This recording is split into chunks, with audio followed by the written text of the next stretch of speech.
Olá, meus amados irmãos, a paz do Senhor Jesus.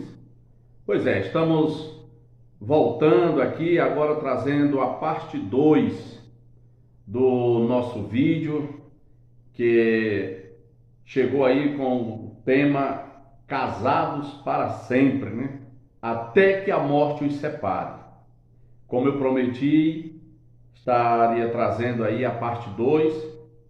Então, hoje nós vamos estar aqui concluindo este assunto e mais uma vez dizendo a todos vocês que nos assistem e que assistiram a primeira parte, né, desse vídeo, a parte 1, dizendo que entendemos que este assunto é um assunto muito delicado, é um assunto que pode sim ser gerada aí uma polêmica, mas o nosso intuito não é isso, gerar polêmica. Até porque não é da minha natureza estar gerando polêmica, usando textos bíblicos para estar gerando polêmica. Não.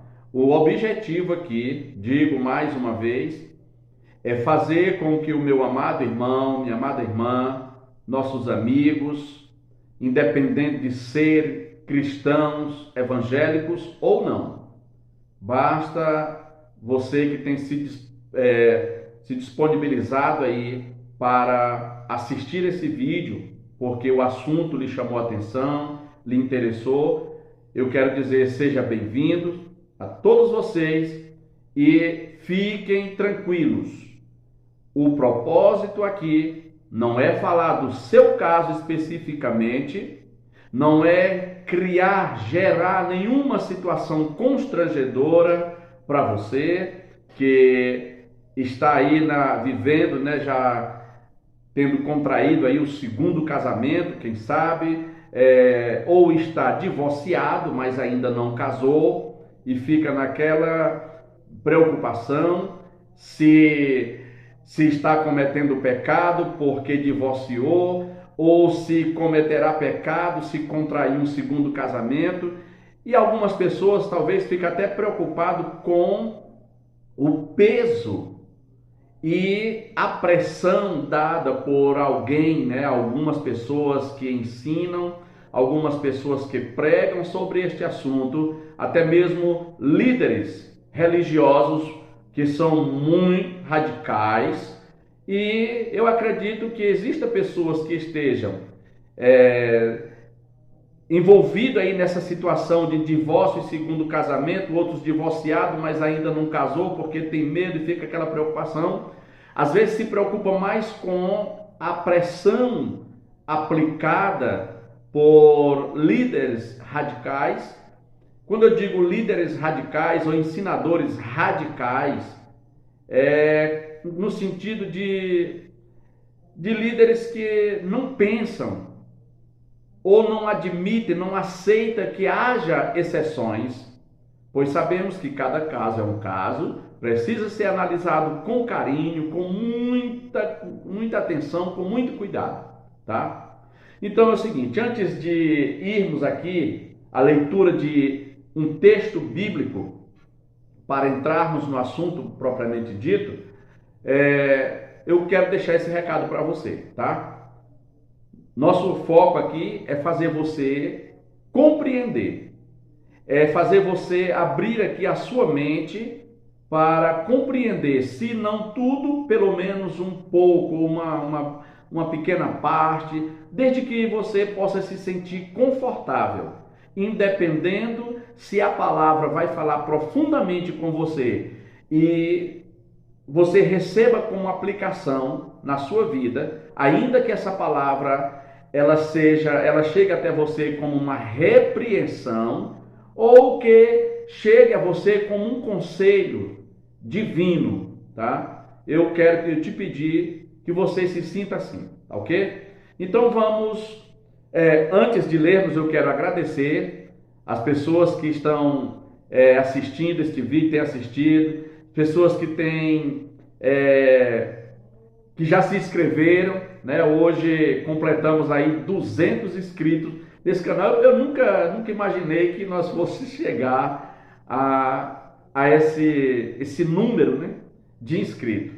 Pois eu olhando no YouTube, eu vejo vídeos aí que tem 1 ano, 2 anos, e tem deles que tem 20 e poucos inscritos.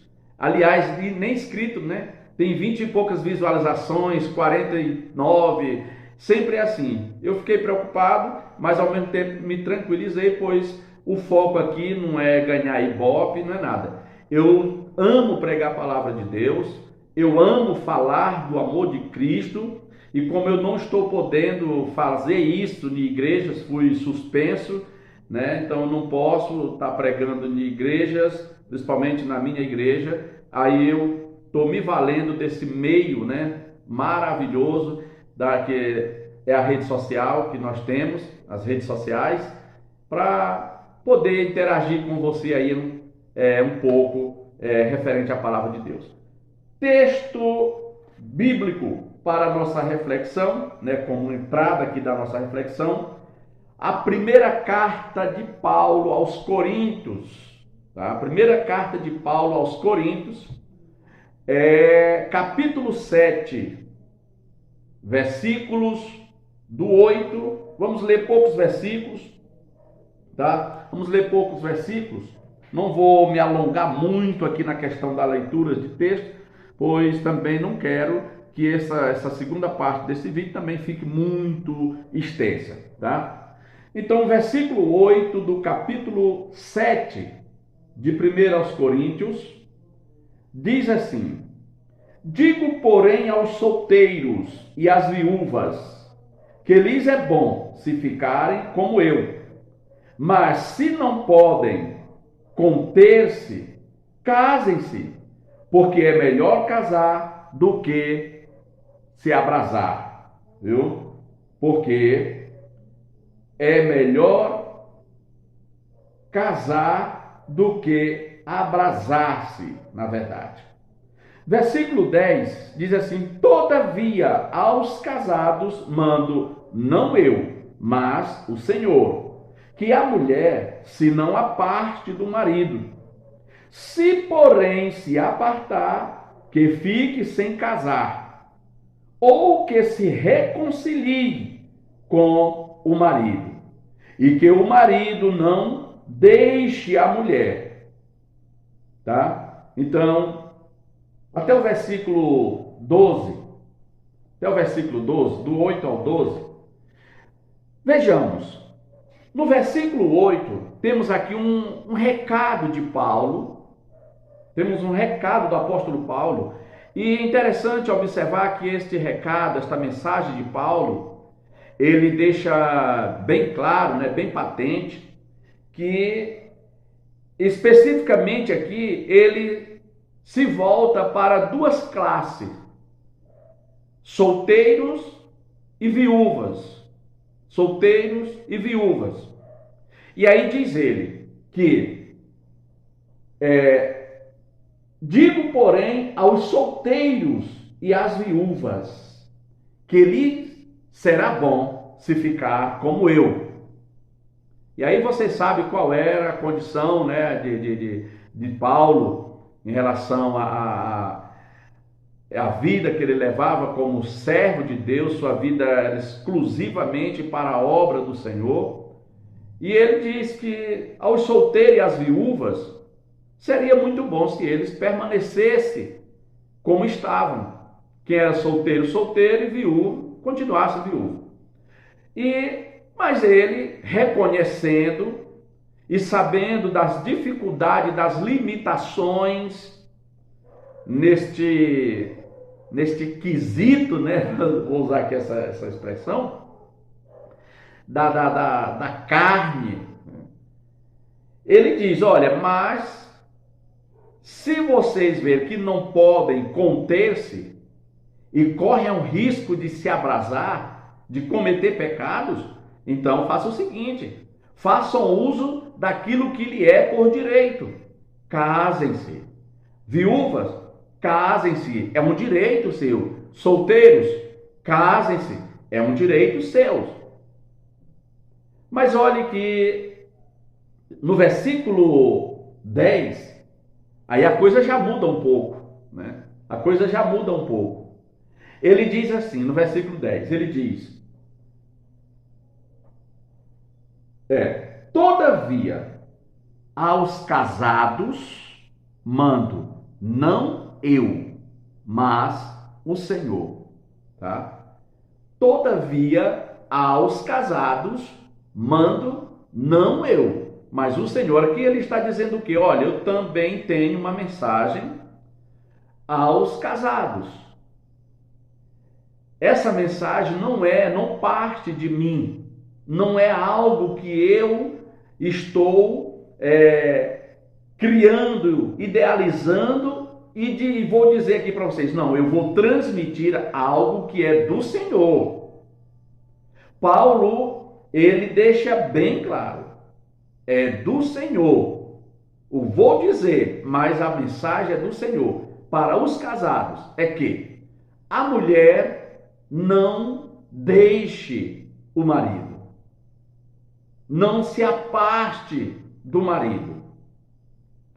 Aí Paulo também, como um conhecedor das limitações da carne, os desejos do ser humano, ele diz: mas se apartarem, se necessário for separar, separe, mas que fique sem casar. Que fique sem casar. Aí continua dizendo, está no versículo 10. E se quiser casar de novo, faça o seguinte: não dá para ficar só? Então reconcilia-te com o teu marido. Está no versículo 10 do capítulo 7 de Coríntios. Aliás, no versículo 11, diz assim: se porém se apartar, que fique sem casar, ou que se reconcilie com o marido. Você já tinha lido essa passagem, esses versículos? O que você entende? O que você entendeu? E você que nunca leu? E agora você está ouvindo pela primeira vez, você nunca viu o texto, nunca se deparou com esses versículos, nunca ouviu ninguém lendo esse texto bíblico. Talvez agora você fique aí um pouco abismado. E tem isso dentro da Bíblia? Tem. E Paulo, é bom deixar claro que Paulo, ele era um conhecedor não só do grego, tá? Paulo também era um conhecedor dos princípios apresentados pela Torá. O que é a Torá? Torá, eu tenho uma aqui. Eu estou com uma Torá aqui, olha. Viu? Torá não é nada mais, nada menos do que ensino. Às vezes as pessoas, de uma forma assim, então, não, mas é porque a lei está aí. O que é lei? Lei, meus irmãos. Temos aqui lei, é ensinamento, é disciplina, tá? Então é algo maravilhoso. Eu tenho aqui a Torá, viu? Estou com ela aqui abertinha, examinando, tá bom? E Paulo era conhecedor também dos princípios desta lei, destes ensinamentos. Por isso que ele sempre vai aconselhando. E tem o porém, tá? Tem os poréns, exatamente pelo fato dele conhecer os princípios apresentados pela lei, como você queira chamar, pela Torá, pelos ensinamentos, tá bom? Então, quando Paulo vai se dirigir ao solteiro, é ele, e as viúvas é ele. Olha, eu tenho um parecer aqui para dar para vocês. Vocês não querem ficar assim como eu, livre para fazer a obra do Senhor? Mas, se vocês verem que não aguenta, que não dá para permanecer assim, então case. É melhor do que cometer pecados, né? É melhor do que se abrasarem. Ok, então vamos lá. O objetivo aqui dessa segunda parte, né, é trazer esclarecimento de como fica a minha situação. Inclusive, tem um comentário Tem um comentário, se você viu o vídeo e teve a curiosidade de ver o comentário, né, de um irmão, ele expôs ali a situação dele, né, fez uma pergunta. A minha esposa, minha ex-mulher, saiu com outro e eu casei de novo com outra pessoa. Como fica a minha situação no seu ponto de vista? Olha, e eu disse para ele, meu irmão, obrigado pela pergunta, e na parte 2 vamos estar falando sobre estas exceções, tá? Sobre estas exceções. E assim, meus amados, o que pode surgir como as exceções? Várias coisas, vários acontecimentos pode ser tomado aqui como elemento para essas exceções que eu vou lhes falar, que eu vou lhes apresentar aqui, tá bom? Por exemplo, no caso dele, a esposa saiu com outro e foi embora. Foi embora. Foi embora. Como fica a situação? Olha, a primeira exceção aqui, que eu vou dizer para você já ficar tranquilo e ter como certeza que eu não vim aqui para te condenar. Eu não venho aqui para dizer que você está destinado à perdição eterna. Eu não venho aqui para isso. Eu venho para acalmar o teu coração, tá? Mesmo que isso não vai impedir de eu te mostrar verdades, te dizer a verdade, verdades como elas são, tá ok? Olha, o pior do pecado é você não ter consciência de que cometeu o pecado. O pior do pecado é isso, tá? Por quê? Porque você está pecando, mas não está tendo consciência por si mesmo. E aí o que vai acontecendo? Cada dia, cada momento, esse pecado vai gerando, vai se complicando, né, cada vez mais. E isso pode ser um problema sério. Por quê? Porque é exatamente as sequências de práticas ilícitas, de práticas que contraria a vontade, né, os princípios e a vontade do Deus eterno, do Todo-Poderoso. E Ele não quer que você prossiga na ignorância. Não. Nós temos a Bíblia que nos apresenta palavras, que nos aconselha, e temos parte que diz assim, sigamos e prossigamos em quê? Em conhecer. Em conhecer. Conhecer fala de ter o quê? Ter luz. Fala de ter luz. E qual é a luz que eu venho te trazer aqui através deste vídeo? É o conhecimento. Eu vejo gente pregando porque Jesus é a luz, nós somos a luz do mundo. E aí pega, distorce, vai lá para outro lado e esquece de pregar a luz como texto fundamental de conhecimento. Porque Jesus é a luz, nós os crentes somos a luz deste mundo, somos a luz deste mundo, mas você prega a verdade, você leva conhecimento às pessoas? Porque se você não leva conhecimento, então não pregue que você é luz. Se você conhece a verdade e você não fala dessa verdade para libertar as pessoas da opressão do pecado, então não diga que você é luz. Porque luz é conhecimento. Jesus é luz porque Ele é o verdadeiro conhecimento. Eu só posso dizer que eu sou a luz do mundo se eu apresentar Cristo como conhecimento verdadeiro para a sua vida. Aí eu vejo gente formando pregação porque Jesus é luz e você, meu irmão, você crente, você é a luz do mundo. Para sermos luz, precisamos ter primeiro Cristo como verdadeiro conhecimento. E esse conhecimento, quando chega em nós, ele tem que gerar mudanças. Porque enquanto não houver mudança no nosso caráter, na nossa maneira de viver, isto significa que o conhecimento que é Cristo ainda não habita em nós. Então, Só prego que você é luz se você já for capaz de levar conhecimento que transforme vidas. Que transforme vidas. Não vá com meio termos, ocultando o pecado. Não. Revele. Diga para a pessoa aonde ela errou, como ela errou e o que fazer para consertar. Não foi isso que Jesus fez? Quando entrava, onde ele entrava pregando? Não era isso que ele fazia? Era. Me deixa os nervos à flor da pele. Líderes que omitem a verdade, se omitem de falar a verdade, e aí fica com hipocrisia em púlpitos, dizendo que é luz. Somos luz. Assim não. Assim não.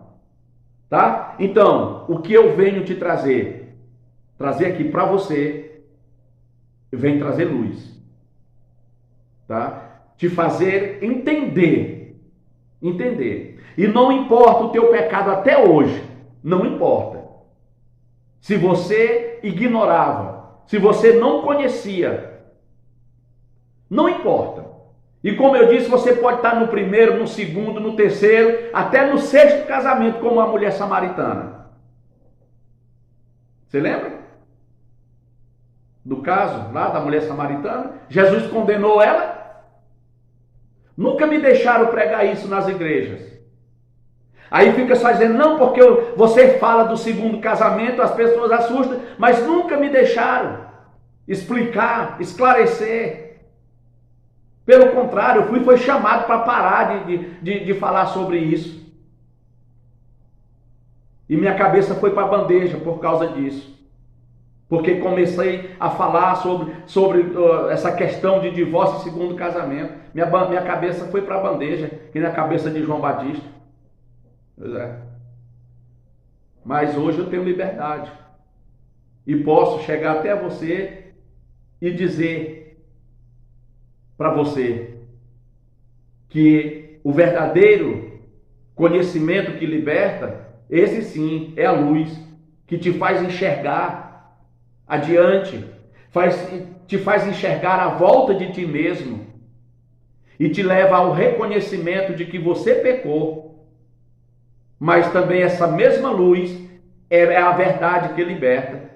Esse outro texto também que é muito interpretado de forma errada, que crente pega ele, lê e vai pregar lá no culto em ar livre. Conhecereis a verdade e a verdade libertará. Mentira, esse texto é para crente, é para dentro da igreja. Principalmente. O que tem de crente aí aprisionado pelo pecado. O que tem de crente aí sendo acorrentados pelas algemas satânicas, pelo poder do pecado, mas não consegue ser liberto. Por quê? Porque não tem quem leve essa verdade, a luz. Aí fica, porque você, meu amigo, que não é crente, que não aceitou Jesus, conhecereis a verdade e a verdade libertará. Não, você, crente.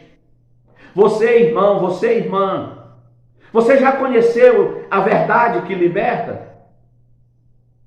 De João 8, 32. Então, é essa a verdade aqui, tá? E é para você, não é para ímpio lá fora, não. É para nós, dentro da igreja. Então, vamos lá? Prosseguindo aqui. Então, como fica a minha situação? Aí vem as exceções. Mas primeiro eu quero entrar aqui no outro texto, explicando que, falando sobre porneia e moicheia, tá? Nem lembro se falei isso no primeiro vídeo. Se falei, me perdoe aí, mas eu vou aqui rapidinho falar sobre isso de novo. Quando Jesus fala de imoralidade, ou coisas indecentes, ou de infidelidade, Jesus ele está usando o termo porneia. Porneia, tá? Aí há algumas interpretações, algumas versões ou traduções que põem como adultério. Não é. Adultério é moicheia, tá? Moicheia. Então, temos o quê? Vamos para Deuteronômio capítulo 22, versículo 13. Eu nem vou ler na Torá, viu? Mais uma vez eu vou mostrar para vocês. Estou aqui com a Torá. tá? Aqui está a Torá. Eu poderia muito bem ler aqui em hebraico, mas eu vou ler na nossa tradução mesmo. Eu tenho aqui uma versão que ela traz algo bem mais aproximado do original, viu? Então vamos para Deuteronômio, ou Devarim em hebraico, tá? 22:13. 22:13. Olha ao que Jesus estava se referindo quando ele usou o termo porneia. Ele está se referindo a isso aqui. Quando um homem tomar uma mulher e a ela aborrecer, ele imputar coisas escandalosas e contra ela divulgar má fama, dizendo: tomei esta mulher e me cheguei a ela, porém não a achei virgem. Leia na sua Bíblia depois. E não a achei virgem. Está incluso aqui na imoralidade, nas coisas indecentes,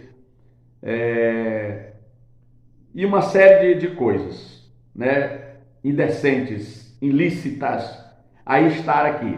Tem uma tradução tem traduções que fala prostituição, inclusive essa aqui ela fala prostituição. Tem outras que fala de outras formas, tá? Mas o que Jesus estava se referindo era isso aqui.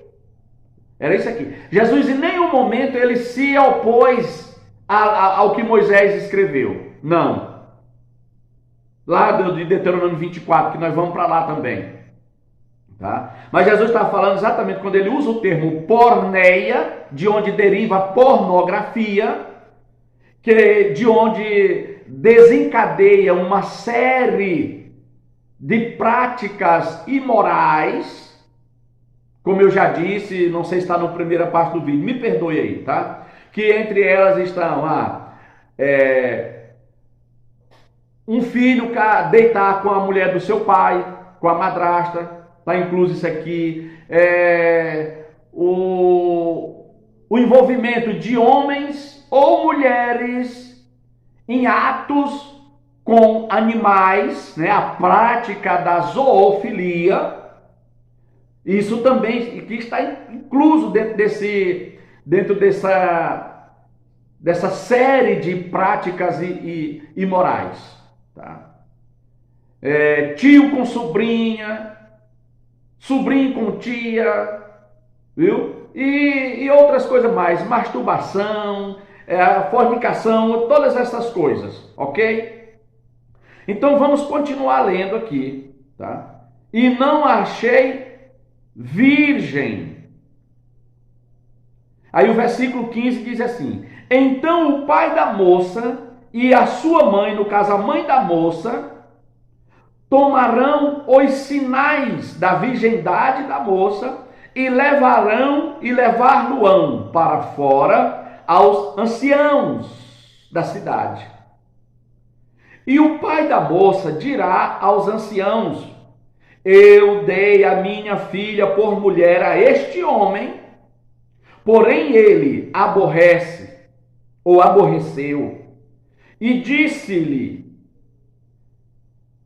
e eis que lhe imputou coisas escandalosas, dizendo: não achei virgem a tua filha. Aqui quando o rapaz... Não, vamos terminar de vamos terminar de ler, né? Aí diz assim: então porém, eis aqui os sinais da virgindade de minha filha, e estenderão o lençol diante dos anciãos da cidade. Lençol. Você lendo em outras versões, você vai encontrar às vezes falando roupas, tá? Roupas. Mas é lençol, tá? É lençol. Então deixa eu dizer aqui antes da gente ler o versículo 19. Antes de lermos o versículo 18. Era costume naquela época, entre os filhos de Israel, quando a moça casava, eles tinham ali a noite de núpcia, e quando terminava ali a núpcia, né, a noite de núpcia, ou a consumação do casamento, né, pelo o envolvimento, né, amoroso e íntimo, ou a relação sexual do marido ali e a sua esposa, né, a primeira relação sexual entre eles. Então o que acontecia? Era estendido ali um lençol de linho branco, e quando terminava a sua noite de amor, aí a moça pegava o lençol e ela levava, ela não lavava, ela pegava o lençol e levava para depositar na casa de seus pais, como se fosse um documento, um atestado de pureza, um atestado de que a moça era virgem. Por quê? Porque poderia acontecer os seguintes casos. Quando a moça, ela ennoivava, né, pois o casamento tinha essas duas etapas, como hoje não existe, né, na nossa cultura. O casamento tem as suas duas etapas, noivado e o casamento propriamente dito. Mas o que acontecia? É que às vezes a moça, ela noivava, só que antes de noivar, ela já tinha sido de um outro homem. Aí ela arrumou um outro rapaz, namorou, noivaram, e ela não foi fiel a ele, ela não disse para ele que não era mais virgem. E ficou assim, ela ocultou dele. E acontecia que eles casavam, e quando o rapaz chegava lá, cadê? Né, o que deixa qualquer homem empolgado, né? Principalmente nos tempos antigos, era uma honra de alto valor, né, para o ego, tanto da moça como do rapaz. Casei-me com uma mulher virgem, uma moça virgem. Era honroso para ambas as famílias. Mas o que acontecia era que às vezes a mulher já não era mais virgem e casava, e quando ia para a núpcia, para a noite de núpcia com o rapaz, e aí ele não achava lá os sinais da pureza, da virgindade. Então, às vezes o rapaz pegava e levava a moça para devolver aos pais. Mas também poderia acontecer que a moça ela era virgem, ficava noiva, e no período, pois havia ali um período entre o noivado e o casamento, o rapaz às vezes precisava viajar e trabalhar para ajeitar, né, se organizar para montar a casa, e nesse intervalo, às vezes a moça ela acabava se envolvendo com um rapaz, com outro rapaz, e acabava se entregando para esse outro rapaz, e a virgindade que ela tinha estava guardando para o seu noivo, que seria o seu marido, ela pega e entrega a um outro que não lhe ofereceu compromisso. De certo que ao contraírem, né, o ato, e o rapaz não encontrava a virgindade da moça. Então ele levava a moça para a casa dos pais, e lá acontecia uma punição, e nós vamos ler aqui, tá? Nós vamos ler. Chega de explicar, de falar sem ler. Vamos lendo para você ver que está escrito.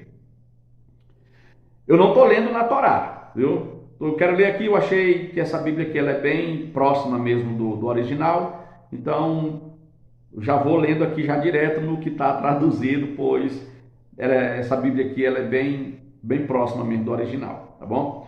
Então o versículo 18 diz assim: então os anciãos da cidade, isso no caso do rapaz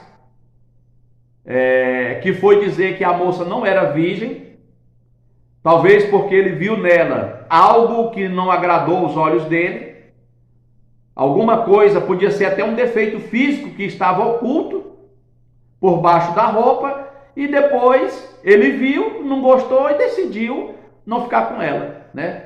Podia muito bem acontecer esse tipo de coisa. Por isso que a importância da moça depositar o lençol da cama da noite de núpcia na casa dos pais. Aí agora você vai entender.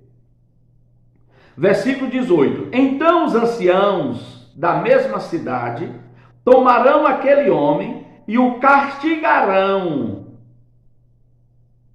por criar uma difamação contra uma virgem de Israel, tá? Aí o versículo 19: e o condenarão em 100 ciclos de prata e os darão ao pai da moça, porque divulgou uma fama sobre uma virgem de Israel. Isso no caso do rapaz mentir. A moça era virgem, ele usufruiu da virgindade da moça, mas não gostou dela, descobriu algum defeito físico, ou ela aborreceu de alguma forma, e por isso ele decidiu não querer ela. E foi usar dessa falsa, né, palavra contra a moça. Aí olha o que diz: e lhe será por mulher, e em todos os seus dias, não a poderá despedir. Ou seja, levava uma surra por difamar uma virgem, era punido, multado em 100 ciclos de prata. Esse valor em prata era dado ao pai da moça, que sofreu a vergonha da má fama, né, ou da difamação da sua filha. Então a prata era dada ao pai da moça. O camarada levava uma surra e ainda ele tinha que voltar para casa agarrado na mão da mulherzinha que ele quis desfazer dela injustamente. Ele quis se desfazer dela. Aí agora ele é obrigado a voltar para trás, trazendo ela pela mão, e tem que conviver com ela agora por todos os dias da sua vida. Então, aí diz aqui o versículo 20: porém, se este negócio for verdade, que a virgindade se não achou na moça. Agora, se o rapaz estiver certo, se o rapaz estiver falando a verdade, que ele não achou a virgindade da moça, olha o que acontece.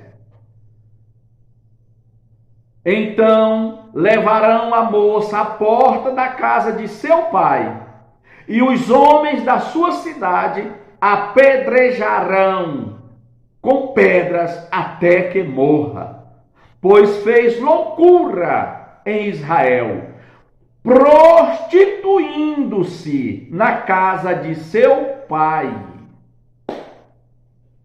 Quer mais? Prostituindo-se na casa de seu pai, ou seja, ainda estava na casa de seu pai quando ela se deitou com outro homem, que não foi o seu noivo, que não foi o seu marido, um homem que não tinha nenhuma responsabilidade com ela. Ou, melhor dizendo, ela cometeu um pecado. E aí quer jogar para cima de outro. Mas o outro não é besta, sabe a diferença de uma virgem para uma que não virgem. Aí o que acontece? Pode ser que tinha caso que o rapaz não importava para isso e aceitava. E frente à vida, né? Mas quando o rapaz não aceitava e queria defender a honra dele, aí ele não aguentava não, viu? Então é nesse caso, por quê? Porque a moça foi infiel a ele. Não está falando aqui da infidelidade matrimonial, já depois de casado, não. Ela gerou um problema antes de casar, não falou para o rapaz e ela quis empurrar essa bucha no rapaz. E ele simplesmente não aceita, tá? Não aceita. Então, nesse caso, aqui sim, é um caso, tá? É um caso. Agora, vamos para outro caso. Vamos para outro caso, aí depois a gente vai fazer um comentário e encerrar, tá bom? Deuteronômio capítulo 24. Deuteronômio capítulo 24.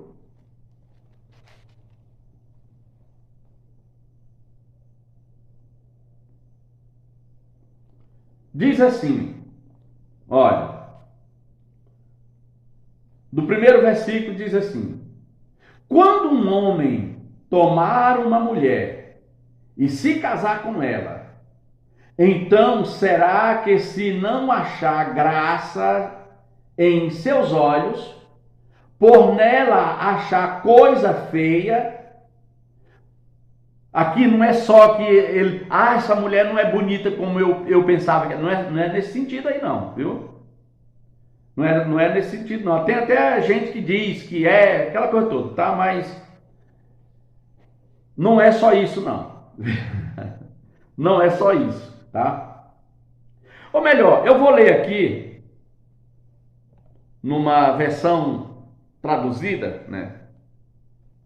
Que ela até diz assim: quando um homem tomar uma mulher e se casar com ela, e se ela não for agradável aos seus olhos, por haver achado nela alguma coisa indecente.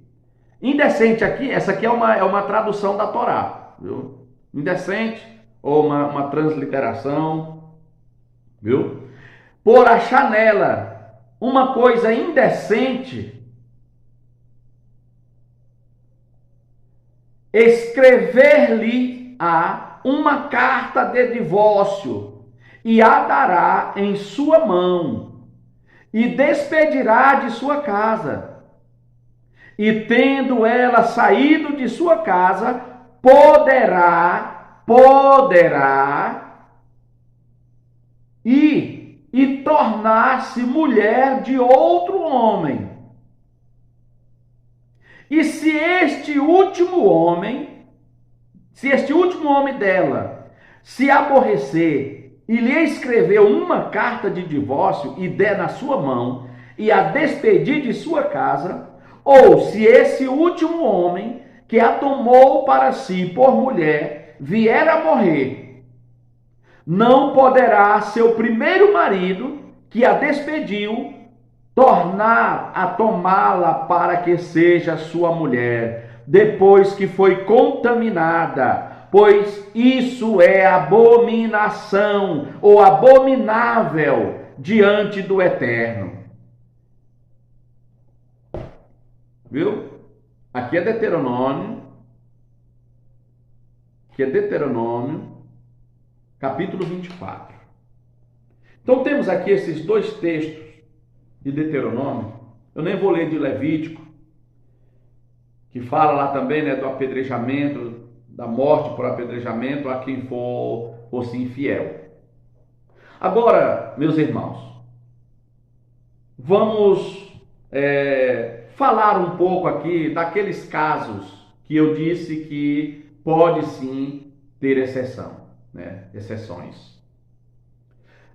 Deuteronômio, aqui 22 é um caso, tá? É um caso. Que principalmente quando Jesus se refere a dar resposta, né? Você lembra? Pode tal, um homem repudiar sua mulher por qualquer coisa? Aí quando Jesus começa a falar, ele faz menção, né, ao Éden, lá o casal Adão e Eva, né, aquela união feita, realizada por Deus ali, para que eles cumprissem o propósito divino. Aí Jesus vai, presta atenção, isso aqui agora vai talvez mexer contigo de alguma forma, viu? Mexer contigo. Então é o seguinte, aí Jesus ele vai e diz, olha, se começa a falar daquilo que está dentro do termo porneia, que é o que vai casar aqui com o aspecto aqui do capítulo 22, tá? Aí alguém vai e diz, mas então por que Moisés mandou dar carta de divórcio e repudiar? Aí Jesus, lembra que Jesus disse assim, Moisés, por causa da dureza do vosso coração, permitiu. Ô irmão, nós precisamos saber que existe algo chamado vontade indutiva e vontade permissiva. Existe algo que é indutivo, que é diferente daquilo que é permissível, permitido. O que eu quero dizer com isso? Eu quero dizer que é o seguinte, quando Jesus diz assim, Moisés, por causa da dureza do vosso coração, permitiu. Mas Deus, quando ele diz, mas em princípio não foi assim, ele quer dizer, Moisés fez isso. Mas o que eu apresento é o que está em princípio. O que eu oriento é o que está em princípio. E o que está em princípio? Aquilo que Deus falou, aquilo que Deus disse. Portanto, o homem deixará pai e mãe e unir-se-á a sua mulher, e serão dois uma só carne, pois não serão mais dois, mas uma só carne. E o que juntou Deus, não separe o homem. Você acha que Jesus ia ficar contra o Pai? Para dizer assim, é verdade. Moisés deu a lei mesmo.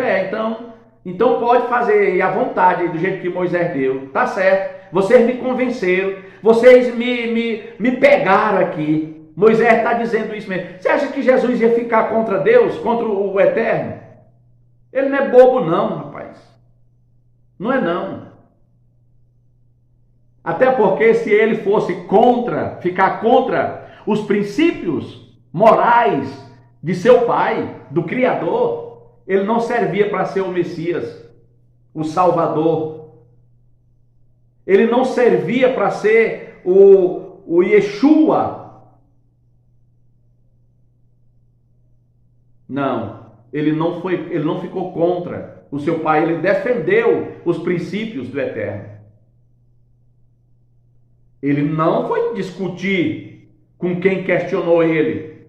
Não, ele só disse, olha, tá lá, é verdade. Moisés botou lá. Mas o meu pai não compactua com o que Moisés botou. O que Moisés botou lá não vai desmanchar o que o meu pai disse, não. Entende? Você entende agora a situação? Então, o que eu quero te dizer? Primeiro eu quero te dizer que biblicamente, só existe uma coisa que quebra a aliança do matrimônio: a morte. Biblicamente, só a morte pode quebrar a aliança do matrimônio. E aí você pode dizer, meu Deus, pois eu estou ferrado agora. Eu estou perdida agora. Eu estou morto, eu estou morta. Mas calma. Lembra que eu disse que eu não vim aqui para te condenar? Trazer nenhuma palavra condenatória e dizer que acabou para a tua vida, está perdido? Escute,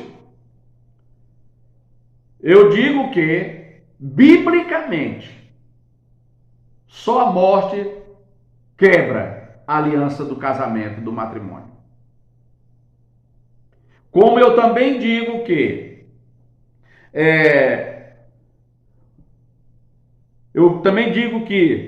o casamento é divino e o divórcio é humano. Pronto, entenda isso aqui como se fosse a resposta de Jesus para os fariseus. Entenda dessa forma, como se ele estivesse traduzindo para você. O que ele quer dizer é isso: olha, o casamento é divino, é de Deus. É Deus que proporciona ao homem. E o divórcio é o homem, é humano. Foi o homem que proporcionou. E eu ainda te digo mais. Nós precisamos saber o que são coisas circunstanciais. O que é algo circunstancial? O que são coisas circunstanciais? Agora vamos aqui voltar para Moisés. Moisés, ele não estava contra, também Moisés não estava contra os princípios do Eterno. Sabia? Moisés não estava contra os princípios lá do Éden. Agora, o que Moisés fez? Moisés deu algo circunstancial. Moisés viu que muitas mulheres estavam morrendo. Muitas mulheres estavam sendo maltratadas, perdendo a vida. E Moisés não poderia deixar essa coisa continuar acontecendo, não. Você lembra das exceções? As exceções são estas que eu vou lhes apresentar agora. Tá? São vários acontecimentos nesse contexto que, é óbvio, precisa haver exceções. Precisa haver exceções. Por exemplo, a mulher vai esperar para morrer? Se ela sabe que o cabo é ruim, o cabo é perverso, aí ela vai ficar lá, como diz a história aí, esperando a morte chegar. Não, tem que sair fora. Analise. Inclusive é bom, quando for entrar num casamento, é bom analisar antes de entrar e depois que está dentro do casamento é analisar também antes de sair. E analisando, você viu que não dá para tolerar, não espere para morrer não. Você tem duas opções: ou morre ou corre. E não dê uma de besta, esperando para morrer. Corra, tá? Porque tem macho ruim, tem macho que é cruel e maligno. Às vezes não precisa nem a mulher trair ele não, só basta ele estar com ciúme, ter ciúme dela. Tá? Então essa é uma exceção. Outra exceção que a gente vê muito, e pode ser que tenha sim pessoas, né? É que exatamente principalmente acontece com mulheres. Essa que eu vou dizer acontece mais, as vítimas mesmo só são mais mesmo mulheres. Tá? Tem mulher que ela pega, principalmente agora nesses dias, nessa era da modernidade, né, da internet, quantas mulheres não encontram um homem, né, que ela acha que é o príncipe encantado da vida dela, é a metade da laranja, aquela coisa toda, aí conhece pela internet, aí vem, se encontra, casa aí, não tem como saber quem é o sujeito, ele chega todo vestido de ovelha. Aí o que acontece às vezes? O camarada ele já vem de sei lá de onde, ele dá uma de solteiro, ele consegue se infiltrar na vida da mulher, da moça, de toda a família, cai na graça da família e acabam realizando um casamento.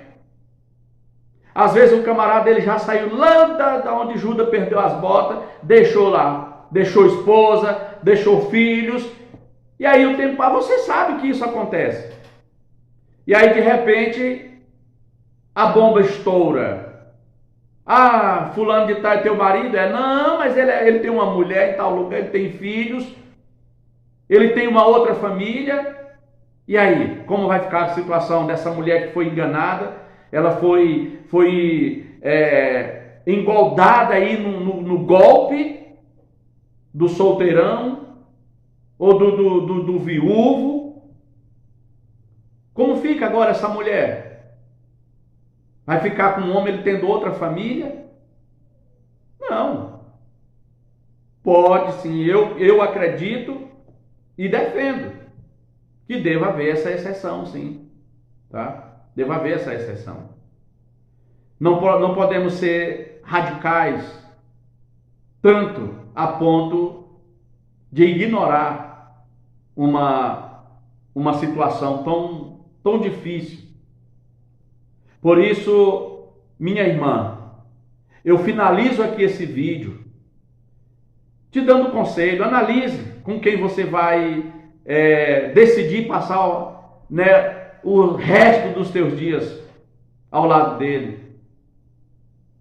Pois talvez quem te faz juras de amor hoje pode ter feito para alguém lá atrás que ele deixou carregada de filhos. E isso vai te trazer problemas mais tarde. Então são estas exceções que eu apresento. Não te condeno. Como eu disse, Jesus não condenou a mulher samaritana. Condenou? Não. E ela teve quanto? Jesus disse, só tu tiveste 5. 5 que já passou pelas tuas mãos. E tem mais, tu tem um agora e não é o teu. Não é teu.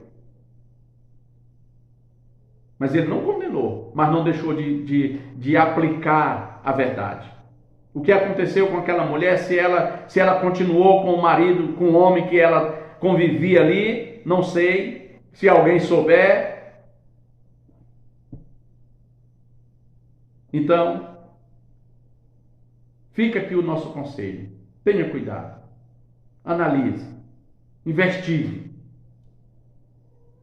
E aqui, finalizo dizendo para você, não me importa quantos casamentos você já teve até aqui. Mas uma coisa você precisa saber.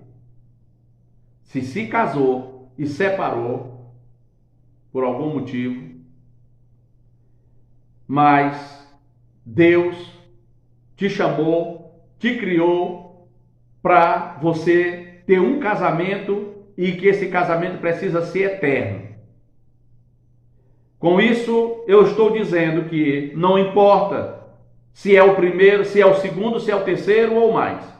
Mas o nosso objetivo aqui não é te condenar pelos casamentos que você já contraiu, mas é te fazer consciente de que esse casamento que tu está agora precisa ir até o final.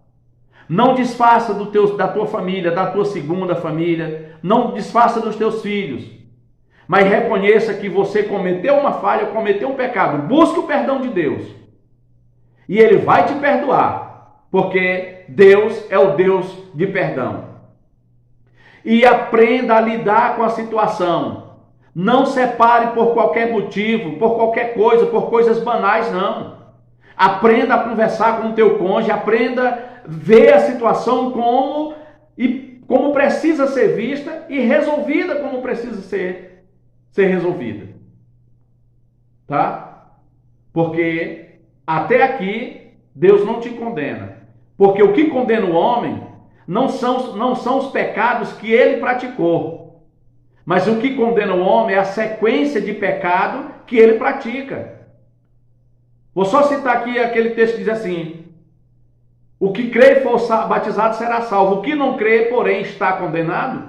Ali não é porque Jesus chegou para condenar, dizer que a pessoa morrer ali não tem mais jeito. Não tem jeito, não. Ali a interpretação correta daquele texto, o entendimento correto é: O pecado que o homem decide viver é este pecado que mantém o homem em condenação. Mas a partir do momento que você reconhecer, admitir que pecou e buscou o perdão de Deus, Deus perdoa.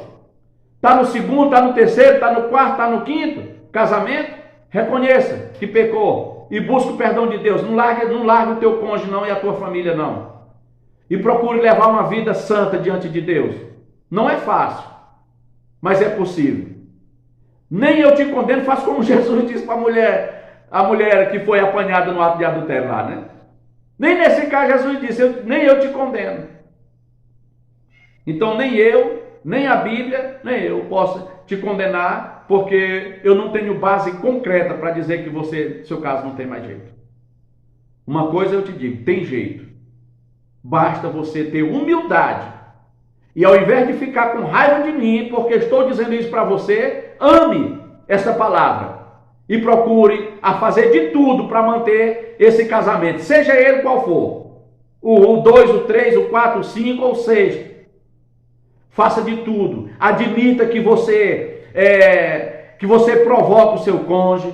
Admita que você deixa a desejar, se for o caso. Tanto é válido para a mulher como é válido para o homem também. Tá? Faça isso e você vai ver se Deus não muda a sua vida cada vez mais. Faça isso e vê se a tua família não será abençoada. É assim que nós fazemos aqui o fechamento desse assunto, tá?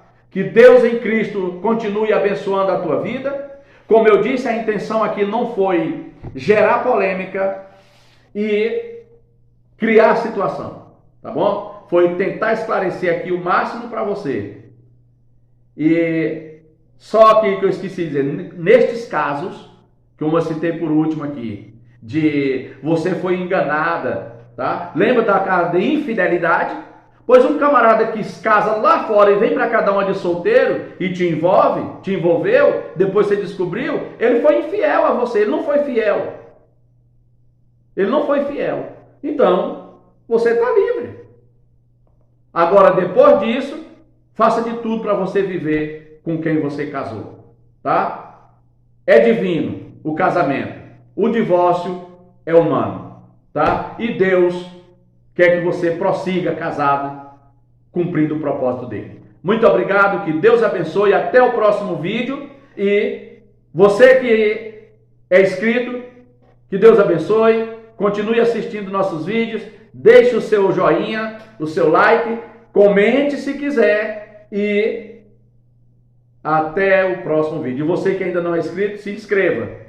Um abraço na paz do Senhor Jesus.